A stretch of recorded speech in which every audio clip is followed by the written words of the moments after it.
This podcast is part of the Batman Universe Podcast Network, hosted by the BatmanUniverse.net. Check out everything related to Batman and the entire Bat family at the BatmanUniverse.net, including news and original content related to comics, movies, television, merchandise, video games, and more. Also, check out some of the other unique podcasts that TBU has to offer. Consider supporting this podcast by becoming a patron on Patreon. Even $1 can go a long way in supporting this content that you enjoy. Look for a link over at the BatmanUniverse.net to offer your support now. And now, on with the show. In 2008, a podcast was created with one goal: to bring Bat fans around the world news related to movies, comics, video games, television, merchandise, and so much more. And now, the Batman Universe Podcast has returned. Hello everyone and welcome to the latest episode of the TBU Podcast. I'm Dustin. Scott is with me today and we're doing a news episode. There's a couple of different things that have popped up over the past, some of this stuff has popped up over over a month. Obviously, we took a week off. We've had some interviews that we've done. Definitely check those out if you haven't. There's some good stuff that we've got coming up, more interviews to look forward to. And there's just a lot of awesome stuff that we're trying to put together for you guys here on the TBU Podcast. That being said, it has been a little bit of time since we've covered some big news, mostly because the news that has been coming out, it's not necessarily big news, it's just little bits and pieces, and rather than having an entire episode related to a topic that honestly we could probably discuss in less than 10 minutes, which it doesn't do anybody any good, we decided to kind of pool some of that stuff together and put it together on one episode. So this episode, we're specifically talking about three big topics, but little news related to each one of them. So we're going to be talking about Cape Crusader again. We're going to be talking about DC films as a whole, and we're also going to be talking about Batman Day because it's right around the corner as you're listening to this episode. It is days away, and or in the case if you're listening to this a little bit late, it already happened. So we're going to talk about that stuff. First, we're going to talk about Cape Crusader. So the last time we talked about Cape Crusader, it was the show is not happening on HBO Max. Warner Brothers is going to shop it around, and the discussion at the time was basically, we knew it wasn't going to happen. I assumed there was no way that show of all shows that Warner Brothers was putting together was going to not end up on HBO Max. It just didn't make a lot of sense. It still doesn't make a lot of sense to me, quite honestly, because I feel like if you're really trying to push HBO Max or the future of whatever HBO Max becomes with Discovery Plus, a Batman title makes perfect sense to be on there, and something that's as hypothetically as it's going to be very critically well received and things like that, it makes sense to be there. But for whatever reason, it's not going to be. And at the time when it was announced that they were shopping around and it was going to be ending up somewhere else, we talked about some of the possibilities of where it could end up. And I think at the time, the two that I mentioned were Netflix and Prime Video as the best options, mostly because because they have the money. The one that I forgot about, which I shouldn't have because, I say this, but I forget about them all the time because I don't personally subscribe to them, but I know that they do have a lot of great content, and I know that they have no problem spending money on content, which is Apple TV Plus. So there was a report that came out, according to Heat Vision, which is from the Hollywood Reporter, saying that there's a very good chance that the series could end up at a number of different streaming services. Specifically, the ones that have expressed some interest are Apple, Hulu, and Netflix. Personally, I think Hulu, I don't like that option. Just because of the Disney connection, it doesn't make a lot of sense for it to end up there. I could definitely see Apple just because they've got the money and they're not necessarily opposed to having, content from elsewhere. Netflix is obviously a really good option. Warner Brothers is already making content, multitudes of content for Netflix, and Netflix, has no problem paying for it. One of the biggest DC properties more recently was The Sandman, which was over at Netflix, so it's entirely possible.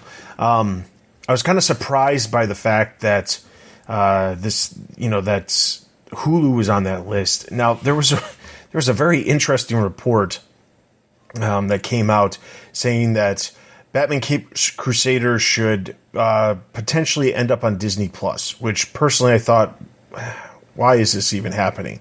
But it turns out that report ended up turning into a conversation that Kevin Smith had, where he talked about, on his latest episode of Fat Man Beyond, he talked about the fate of the series, and it makes a lot of sense for it to be on the streaming home of the MCU. He specifically said that it could be a really good spot for it, because as much as folks want to tell you otherwise, there's no such thing as business without some personal to it. So if Disney has the money for it, why wouldn't they do it, if only for the fact that they can kind of like say, ha ha ha, look what we've got. So personally, I think the Disney Plus idea is a really bad idea as a whole, and I don't see why Disney would do it. I understand Disney, I guess if they were trying to be, not vindictive is not the right word, but just trying to prove that they can do whatever they want, sure, but I don't see them being that petty. What do you think? I got two minds in this situation. I think, on the one side, it's good visibility for it to be, packaged on the same platform that has the MCU and all the MCU shows and everything. But at the same time, I also feel like it's one of those things that dilutes or like crosses the brands. Like, there's always those jokes on the internet where you see people like share weird, things they find on Etsy or like other crafts where it says like Marvel and it's got like a picture of like all Marvel superheroes and then like Batman, thrown into the mix, or Superman or something, that oddball one that's not Marvel, and I feel like putting it on there would fall into that category where it further dilutes, in people's eyes, the difference between the companies, and it might ruin the equity in the brand, of what, DC is. I don't think it would hurt Disney or Marvel, but, for Warner Brothers, it'd probably be a bad idea. Yeah, I just don't see that. It's almost it's the exact same reason I don't like Hulu as the option for Cape Crusader. But also even more so than not liking Hulu, because at least Hulu has some sort of disconnect from Disney as a company. While it is a Disney streaming service and it is bundled with Disney Plus and all of that, it still has like some sort of disconnection from the Disney brand. And Marvel doesn't really have that. Hulu tried to do some animated Marvel shows. They none of them took off or did extremely well for them to keep producing them. So I just don't see Hulu as the place for this. Now, I still think Netflix is probably honestly the best option, and I think it's going to probably end up over at Netflix. While Apple is definitely a possibility if Apple wants to throw the money at it, I don't see why it couldn't happen at Apple, but I feel like Netflix is a better place for it to end up, just because Netflix has, at least more recently, done a better job of marketing, the fan-driven stuff. You look at some of the content that they've put out, Stranger Things is by far, it kind of surpasses like a fandom and more of a mainstream.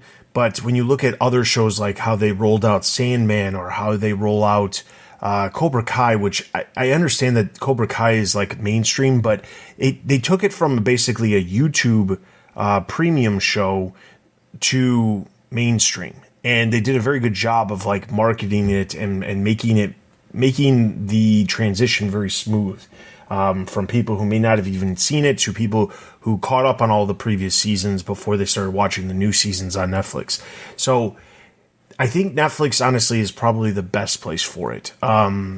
do you have a thought of the best place it could end up at the moment?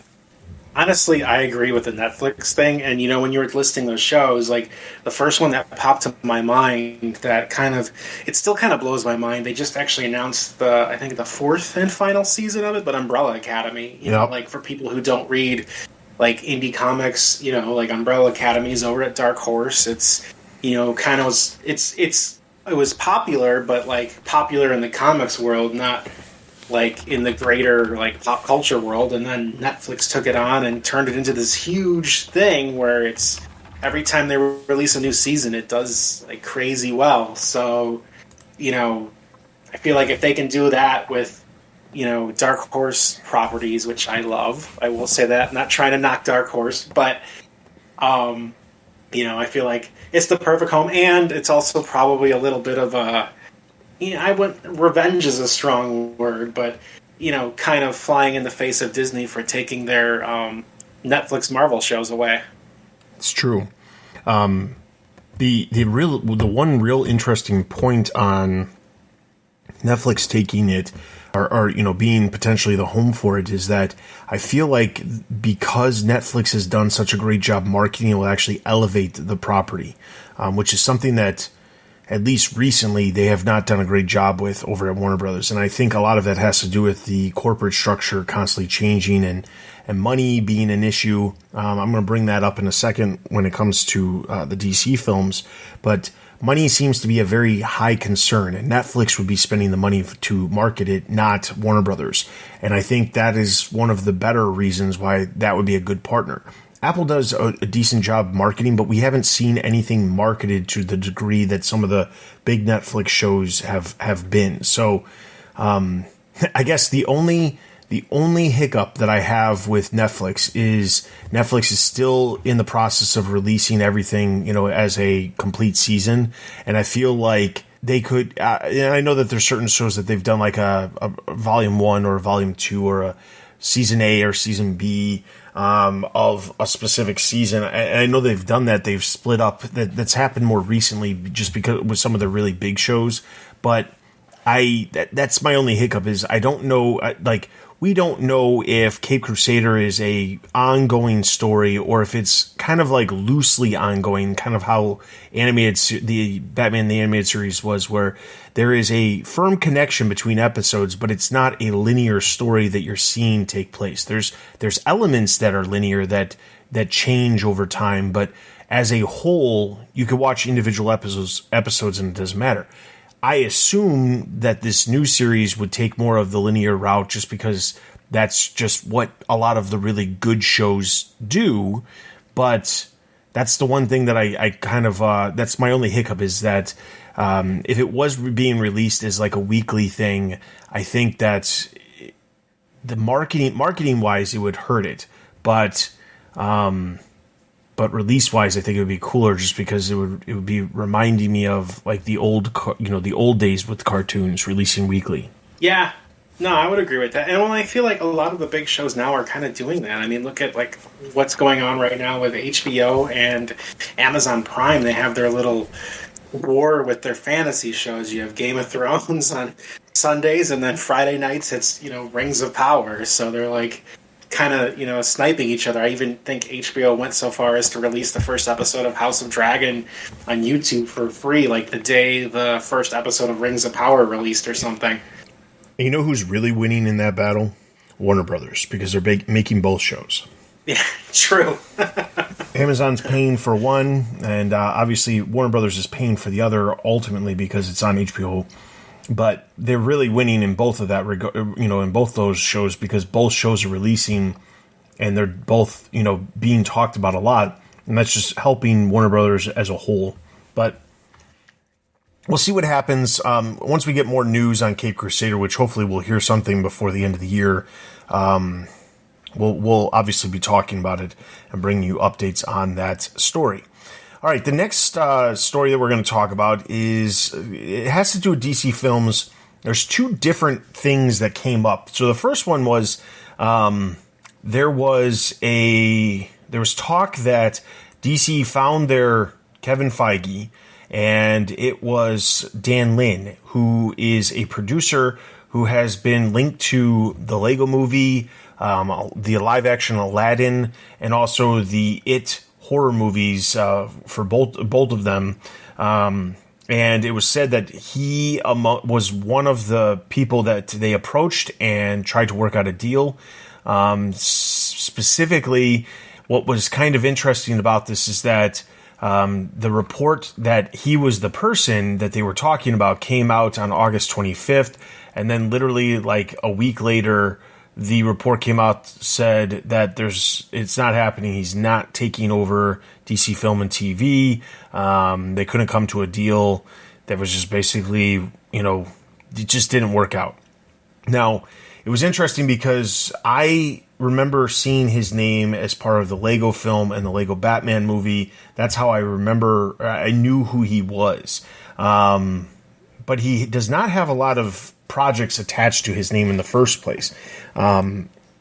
He has his own production company, and it is what it is. But it's amusing because it seemed like they were there, and then it just didn't get there. I don't know how it got leaked in some ways that he was going to be, taking over. He could be potentially the person, but the whole idea is that the role is going to surpass all of the division heads, specifically Warner Brothers Pictures, HBO and HBO Max, the head over there, and Warner Brothers Television.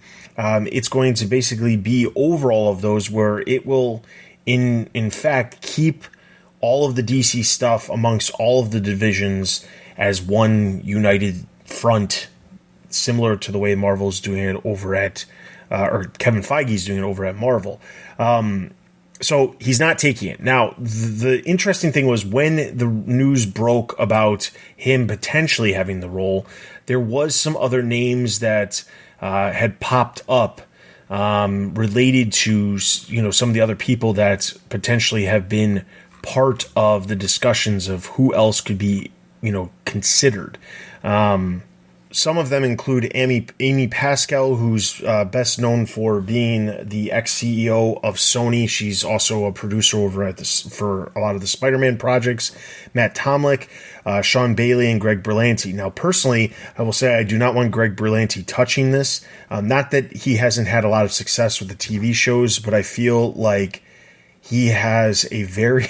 And that's not to say it couldn't change, and being the head of a division could be very different than being a producer, but a lot of his stuff that he has worked on and he's been attached to, whether it be the DC shows or whether it be other content, has a very specific feel, and it doesn't feel like it's, a variety of different content. It feels like it's very similar content. When you look at least Dan Lynn's resume with the It movies, the Lego Batman movie, Aladdin, there's some mix there. There's some family stuff, there's some horror stuff. There's a variety of different content, and I feel like that shows there's some possibility of, some genre differences and things like that. So what did you think when you heard about the Dan Lin situation? I didn't really have too much thoughts. I did look at his IMDb, and he has he has some, other than the stuff you mentioned, he had some franchises that were, still continuing, like the Sherlock Holmes franchise with Robert Downey Jr. and Jude Law. I think they're making another one. I saw a trailer for it, I thought, or something, and maybe just an announcement. But, and he also, to what you were saying about him having a variety under his belt, he did produce, The Two Popes, which is a prestige picture and less of, a horror or action, series. And he does have some TV credits, too, with, the Lethal Weapon reboot. So it does seem like it's an even mix in that maybe... he's a person that's really good at project managing and bringing these things to the table and finding the right people and understanding that each property might have a different vibe and feel. Your Batman might be more of a detective noir vibe, and Superman you might want to lean more into lighthearted drama, or maybe more rom-com-y if you really want to go back to the Christopher Reeves Margot Kidder route, whatever it is. So, it does seem like he has that, penchant for making very different things. I'm looking at it now. It looks like he's got an Inspector Gadget movie slated to be in pre-production. But, I guess, like, the hard thing is like, I mean, it wasn't anything to get, like, excited about on my end. I don't know. It wasn't like, he has some very good films and everything under his belt. So, but I didn't really have much of a reaction. I guess, like, the only thing I had a reaction to was Greg Berlanti when his name was, like, in the running. And that was for very similar reasons because, my understanding of Greg Berlanti is he's a guy who puts his teams together. He puts these shows together in a similar format. His goal is to get, like, 5 or 6 seasons so they can go into syndication. And so everybody has a consistent, well-paying job. And it's very much like a business-minded, we got to hit these metrics for it to be a success kind of attitude. Yeah. I honestly, I just don't like that mentality. I know that he's done some stuff over at Netflix that's not CW stuff, but it still feels exactly the same. It still feels like he's trying to do the exact same type of thing where he's trying to make a show that is going to get a solid audience so that it can continue for a certain length of time. I don't honestly, I wish I could sit here and say I have some amazing idea when it comes to who could manage the DC films, but I really don't. I honestly do not want, like, I know that they put a lot of faith into Zack Snyder originally, hoping that, things would go a lot better, and they didn't. But I don't think it's a good idea to even approach the idea of a director or somebody who's so creatively linked to a project, because producers have to be able to go back and forth between these different projects. And somebody like Zack Snyder, who was, like, so dialed in, Man of Steel, then goes to Batman vs Superman, then goes to Justice League, you're stuck on, like, the same thing. And, like, that's, and sometimes you can get really good things out of that. You look at, Chris Nolan and what he did with the Dark Knight trilogy. That's great. But, he also has a penchant to do other projects. He did Inception. He did The Prestige. And he worked on a variety of other projects in the midst of doing the Dark Knight trilogy, because that's not all he wants to do. And I think that directors naturally want to do different things. Sure, there might be directors who enjoy doing specific things with superheroes, but I don't think that that's all they want to do. I don't think that a lot of them want to be that's the only thing they do. They're too creative to only stick within one specific genre. Producers, however, can jump all over the place. They can find the great creatives to, for a project. If you're looking for, a family adventure film compared to a more dark and, horror-esque type film, you can do that as a producer without being, like, labeled as the guy who does this. And I think that they really do need to find somebody who is a producer, but there's plenty of producers that I know, but nothing that immediately jumps at me as saying, this is who I think. I do like the idea of, when it comes to at least Dan Lin being considered, was the fact that he has a wide variety of content on his resume, and I think that's important. So hopefully, we'll see what happens. With that, I don't know that we're going to find any more news immediately, but who knows? We'll see. I guess it could happen before the end of the year, but we'll have to wait and see. Now, the other news related to DC films is that all of the films again have moved release dates except for Black Adam. So Black Adam's still coming out this year, still coming out in October. They had Shazam dated for December after it got moved up and shifted around the last time they moved things around. Shazam is now going back to March of next year. Aquaman, which was at that March slot, is now dated for December of 2023. So now a full year later after its original date of December of 2022. Flash, at least for the time being, is staying put where it is. And that's what's happening with the DC films. Now, The odd thing about this is that, so this clears up the idea of, okay, so instead of having 3 DC films within basically 6 months of each other, with Shazam being in, well, I mean, even if you want to extend it and say within 8 months, you've got 4 movies, and then you've got nothing on your slate after that, because Black Adam was in October, we had Shazam in December, we had Aquaman in March, and we had Flash in June. So now everything's been spread out a little bit more. We've got basically 5 months in between Black Adam and Shazam, and then you've got a couple more months before Flash, if that doesn't shift, and I have a feeling it's still possible that it could shift.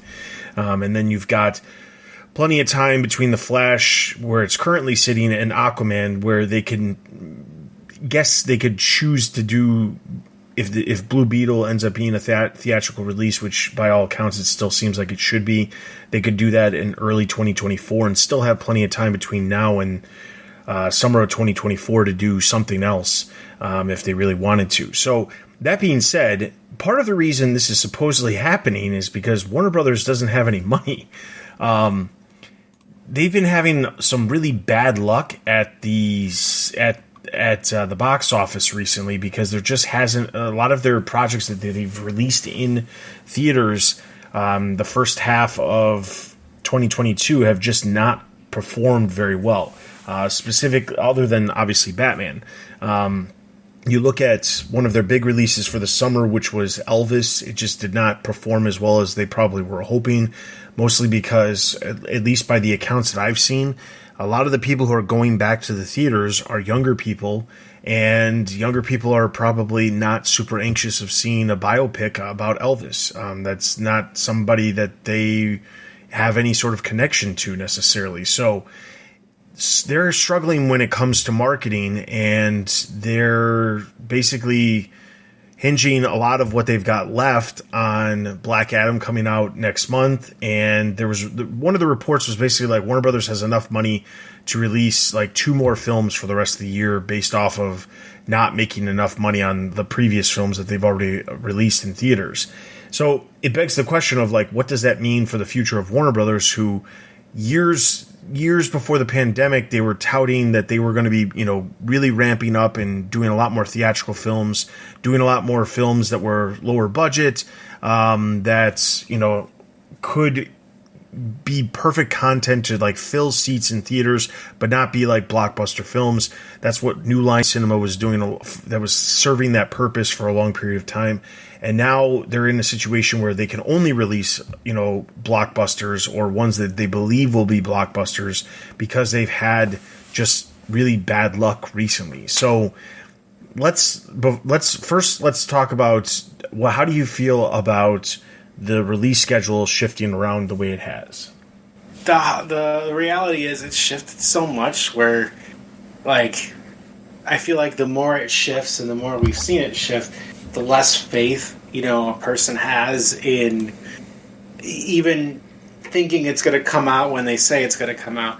I feel like Black Adam is probably pretty good, where it's at, because of The Rock, and they've been doing a lot of marketing for it lately, but everything else, like, at this point, I don't know. I mean, I guess, like, it all hinges on Black Adam, but, beyond that, I guess I'm not anticipating seeing any of the other films. I just figure we'll just hear some more bad news in a few months, and that'll be that, and, wherever we're at, and you just have to deal with it. Maybe we'll see a sequel to The Batman in a few years, and that'll be our next film.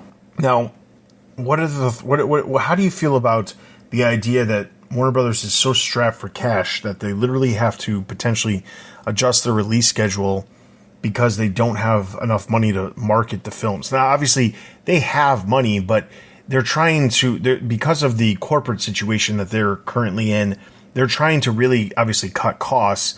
And because of that, that's why we're saying that they don't have, money to market these films. It's not that they actually don't have money. It's that they're in a cost-cutting situation right now as part of their corporate structure. So it's not as if they can continually lose money without recouping some of that money. So how do you feel? What do you think this means for, like, the future?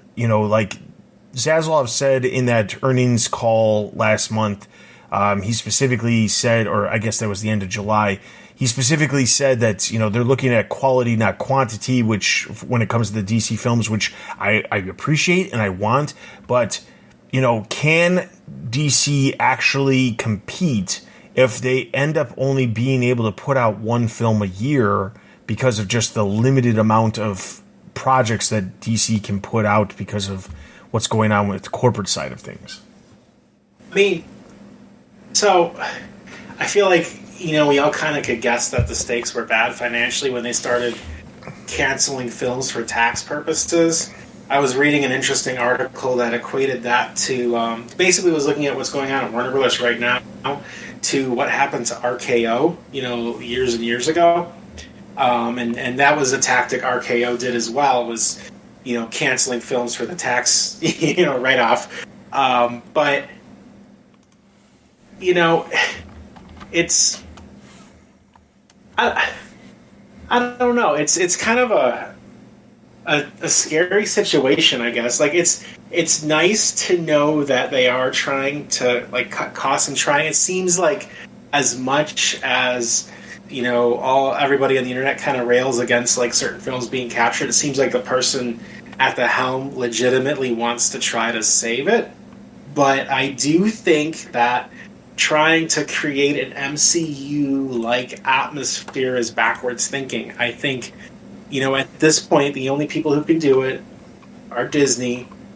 And I don't think, and it's, and they've been doing this since 2008. They've been developing it since then.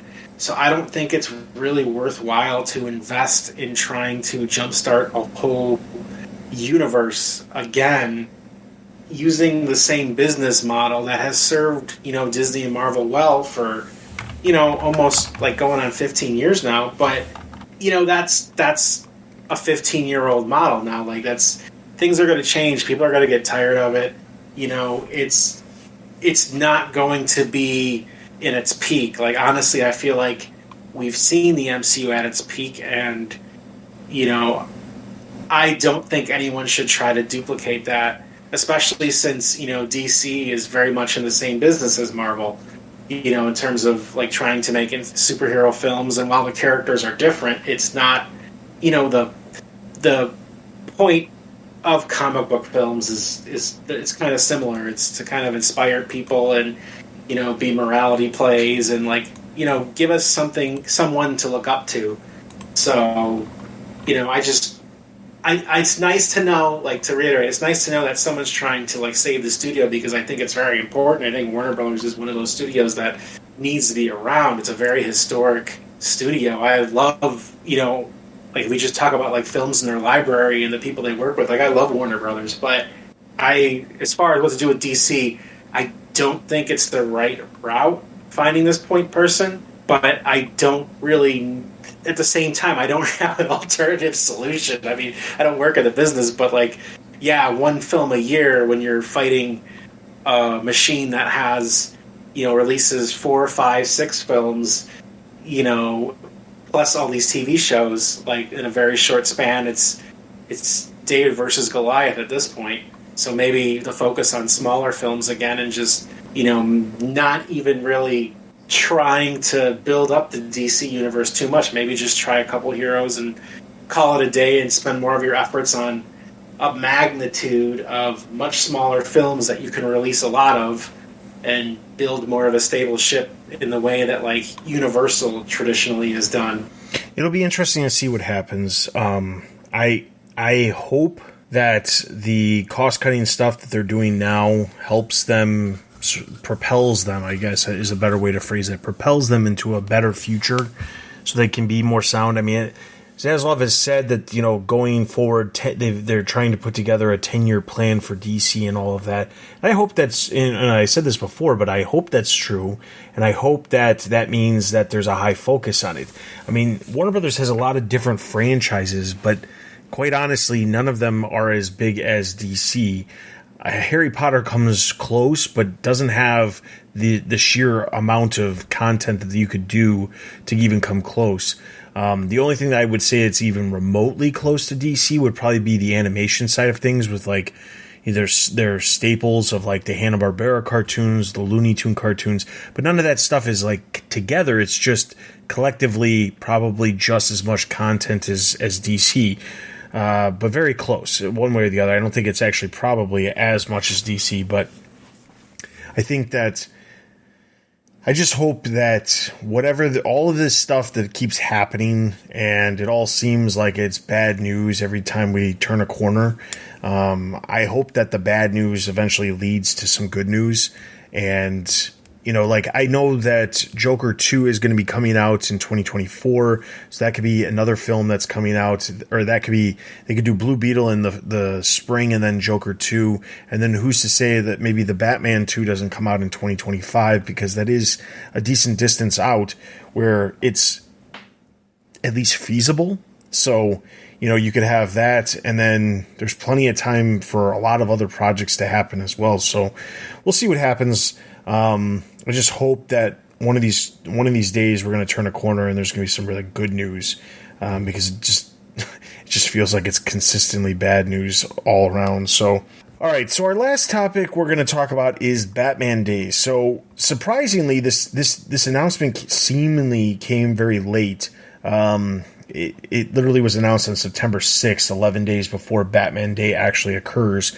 In the past, it seems like they've at least announced it a little bit earlier, but I'm not sure what the reasoning behind that is. So Batman Day is September 17th. It typically is right around that time of the year, every single year. If you're going to comic book shops, there's 2 free comic books you can pick up on Batman Day. One of them is Batman Hush, #1, the Batman Day Special, which is a preview of it's mostly a reprint of Batman number 608, which is the first chapter of the Batman Hush storyline, which also happens to be getting a hardcover 20th anniversary edition coming out in October with a little bit of a added bonus in there. So you can definitely check that out. There's also going to be a option for younger fans, as the Batman's Mystery Casebook Batman Day Special Edition is also going to be releasing, which is a preview of the title that actually just released a couple weeks ago, which is a graphic novel by Shelley Fish and Christopher Uminga.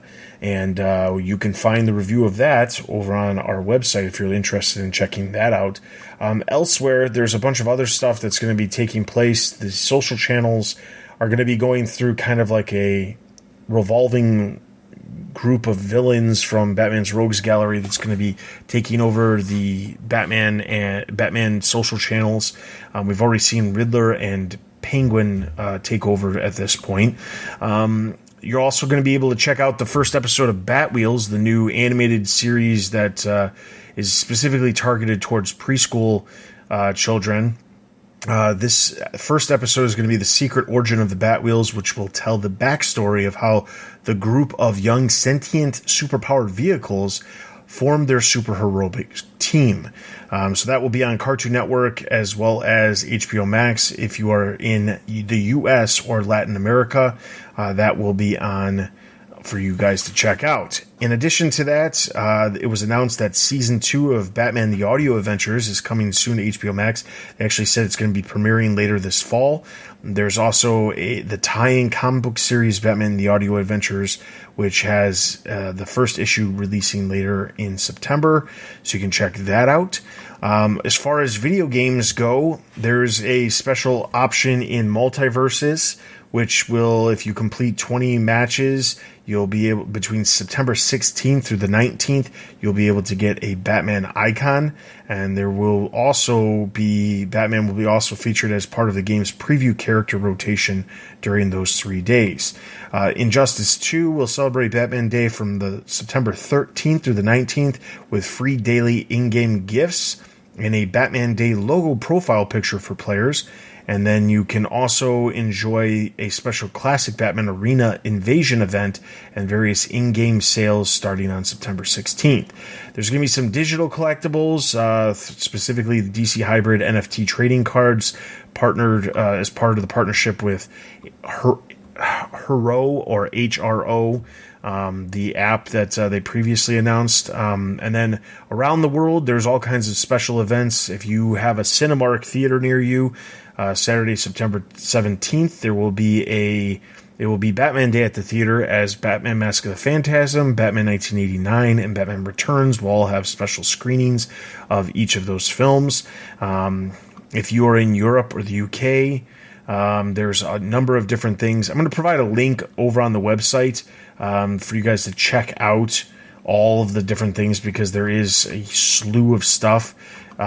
Just naming off some of the countries: Spain, France, Australia, Singapore, Philippines, Taiwan, Indonesia, Thailand, Brazil. There's all kinds of different stuff. So I'm going to provide the link to all of the full details of everything that's going on. Scott, is there anything that you are looking forward to doing on Batman Day? I mean, I kind of want to go to the Cinemark screenings, like all of them. Just do them all. I actually looked at the ticket prices already. They're all like around $5 by me, so not bad. And then I might finally give Multiverses a shot, because I have been curious about it, but to this date, I have not tried it yet. Granted, that's partially a time problem, but you know what? Maybe now's the time. Yeah, Multiverses, I will say my kids, without even me prompting them, which I appreciate, without even me prompting them, they found the game and downloaded it and have been playing it, and they've been enjoying it a lot. I think it's cool because, so long-time video game fans who at least follow what's going on with the developers will know that Warner Brothers Games has TT Games as part of their umbrella, or underneath their umbrella, and TT Games does practically all of the Lego games, and Lego Dimensions was a game. I want to say it was like 2014, maybe 2015 was when the height of the game. And the premise of it was that all these different characters from all these different franchises combine into one game. And you can have like Scooby-Doo interact with Batman, or have Harley Quinn interact with like the Dorothy from Wizard of Oz, or have Gremlins interact with Beetlejuice. There's a bunch of different characters. Most of them were Warner Brothers properties, but there was other characters that made it into the game that were from like Universal, or I think Paramount had a couple of characters in there. I don't remember everybody, but there was a lot of characters. And at the time, I thought it was a really cool concept. I thought it was super cool. My son at the time was the prime age for getting him into video games, but also getting him into really appreciating the variety of characters from the different franchises that exist. And at the time, we went, let's just say we dived headfirst into it, and we got into it. Unfortunately, the game didn't last because the popularity of the game just was not there, or as a whole, the entire genre of toys involved with games, it just was dying out. There was a variety of different games. Disney had one, Nintendo had one, I think it was called Amiibo. There was a bunch of different ones. Skylanders was another one. They all just were dying out very quickly, and Lego Dimensions was kind of on like the back side of that, and they only made it through, I believe, season 2, even though they did have some additional packs that came out with like Teen Titans Go and things like that. But anyway, the point of it is, it was a good idea. It just didn't work because of the tie-in with the toys that you had to buy, and that entire genre dying. Multiverses is kind of like that, or more specifically, it's a lot like Super Smash Brothers with all the Nintendo characters combined into one game, but this one has all the Warner Brothers characters. So they've got Rick and Morty, you've got Gremlins, you've got Scooby-Doo, you've got DC characters. There's a ton of them, and they keep adding some more. I believe Black Adam just got added recently. I know that the Gremlins just was one of the characters, and Rick and Morty, that was before just recently too. But they've been adding new characters on a regular basis and expanding the overall roster of characters you can use. So I will say it's a fun game. I've played it a couple of times. I'm not exactly a great button smasher, but it is a fun game, and it's nice seeing some of those characters interact with each other. So there's a long-winded way of saying check it out, Scott. Yeah, and unlike the Nickelodeon one that came out, they have some incredible voice talent. That's true. Yes. All right, so that is Batman Day. I will say, unfortunately, I have a wedding that I have to attend on Batman Day. So while I might try to get the DJ to play a Batman theme song, I'm not sure that I will be able to do a whole lot of celebrating. The one thing I probably will check out though is Bat Wheels. I do think the idea of a new cartoon, even if it is geared towards preschool age, I do want to check it out and see how it is, because if they do a good job with this, it can create a whole new generation of Bat fans, and I think they've struggled recently coming up with really good cartoons to kind of draw people in outside of Teen Titans Go and the more recent DC Superhero Girls, which personally I don't like either one of them. They're not for me, and I'd appreciate if there was content that wasn't, a bunch of bathroom jokes and just ridiculousness that happens in those shows. Now, DC Superhero Girls, I want to be clear, I'm talking about the version that's on Cartoon Network, not the version that was a web series, which actually was pretty good, and I enjoyed showing and watching it with my daughter. I do not, however, like the new one because it feels like it's very much in the same vein as Teen Titans Go, just a different animation style and same kind of jokes and ridiculousness. But Bat Wheels, I think, has an option of being, good for younger kids without it being, what's the best way to put it? Without it being ridiculous like the other stuff that Cartoon Network has. So I have high hopes for it.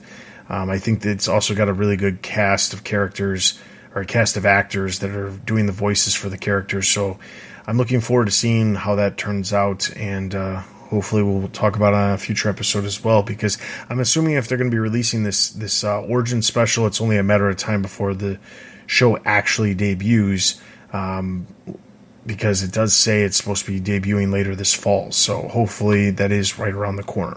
All right, so with all of that being said, that is going to be everything for this episode. Hopefully you guys enjoyed all of these different news topics. We'd love to hear your opinions on these different topics. What do you think of the DC films being spread out? What do you think? Where do you think Batman Caped Crusader will end up? And what are you most looking forward to doing on Batman Day? Or what did you do on Batman Day if you're listening to this after the fact?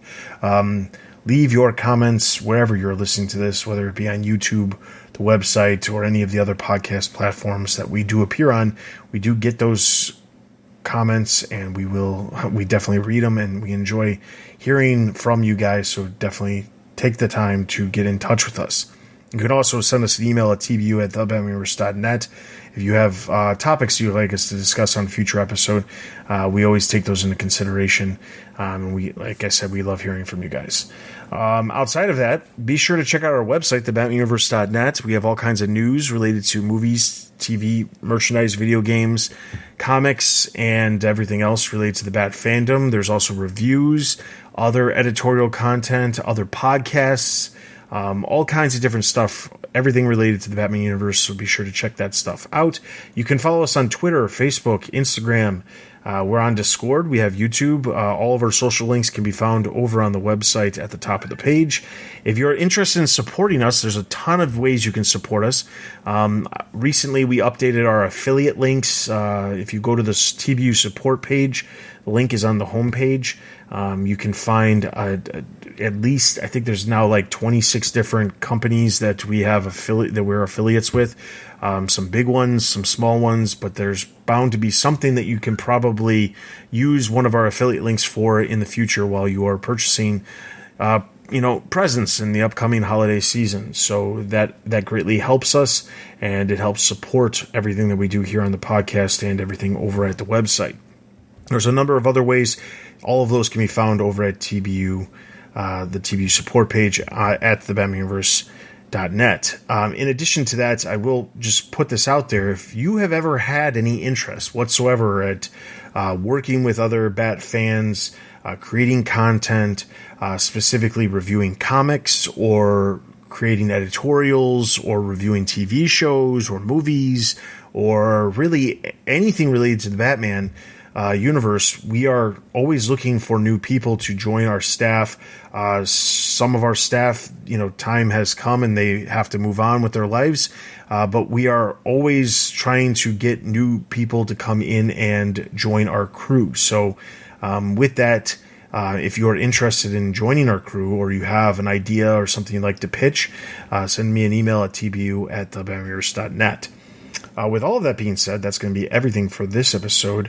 Thank you so much for listening, and we're approaching our 1-year anniversary of our return. So the question is, what will we do for that 1-year anniversary return? Will we do something special, or will I potentially just completely forget about it and not do anything at all? Tune in to find out next time, and we will find out. So for Scott and myself, this has been the Batman Universe Podcast. We will see you guys next time.